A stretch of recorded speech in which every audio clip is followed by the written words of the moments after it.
Hai teman-teman, balik lagi sama aku, Finalia Damayanti. Di video kali ini aku bakalan bahas komunikasi antar budaya di suku Toraja.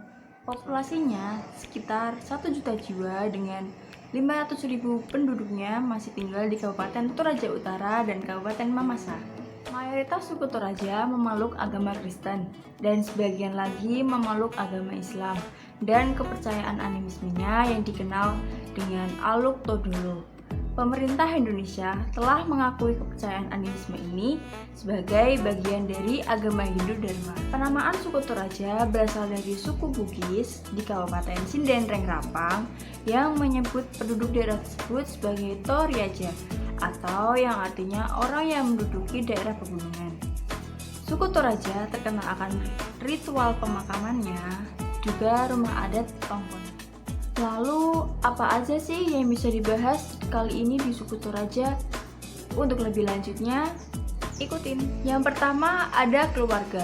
Keluarga adalah kelompok sosial dan politik utama dalam suku Toraja.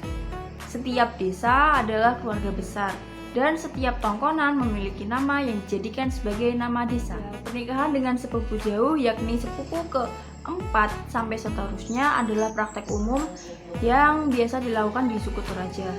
Sedangkan di Toraja melarang pernikahan dengan sepupu dekat, antara lain dengan sepupu pertama sampai sepupu ketiga.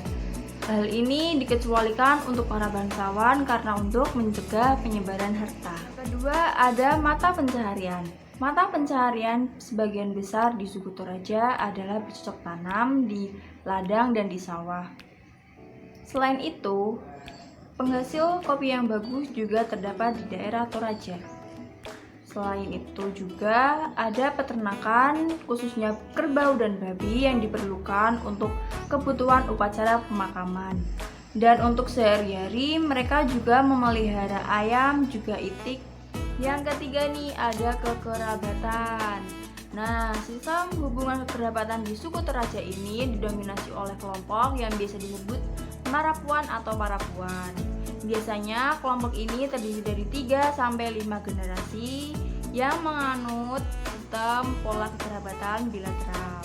Masyarakat Toraja sebenarnya terbagi dalam 3 daerah adat, yakni Kapuangan, Pakamberan, dan Kamadikan. Yang keempat ada agama. Sebelum masyarakat Toraja memeluk agama Islam atau Kristen, sebelumnya orang Toraja telah menganut kepercayaan animismenya yang dikenal dengan Aluk Todolo, yakni kepercayaan yang berpusat pada 3 aspek. Yang pertama ada pemujaan kepada tokoh pencipta yang disebut Puang Matua. Yang kedua ada pemujaan kepada dewa-dewa pemeliharaan.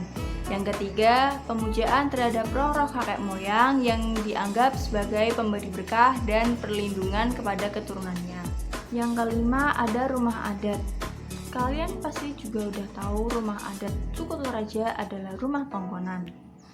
Tongkonan sendiri berasal dari kata tongkon yang artinya duduk, dan an berarti tempat, yang artinya tempat untuk berkumpul, bermusyawarah, dan memecahkan permasalahan adat.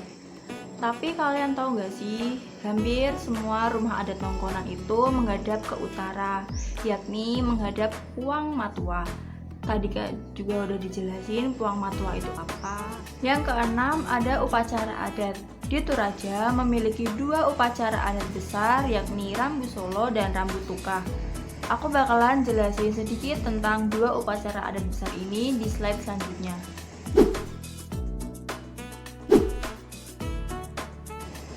Yang ketujuh ada tarian. Suku Toraja melakukan beberapa tarian dalam berbagai acara. Namun kebanyakan suku Toraja melakukan tarian pada upacara pemakaman atau penguburan. Nah teman-teman, segitu aja yang bisa aku sampaikan di video kali ini. Komunikasi budaya suku Toraja. Terima kasih ya buat kalian udah nonton video ini dari awal sampai akhir. Semoga video ini dapat bermanfaat. Terima kasih banget. Jangan lupa like dan subscribe. Terima kasih. Wassalamualaikum warahmatullahi wabarakatuh.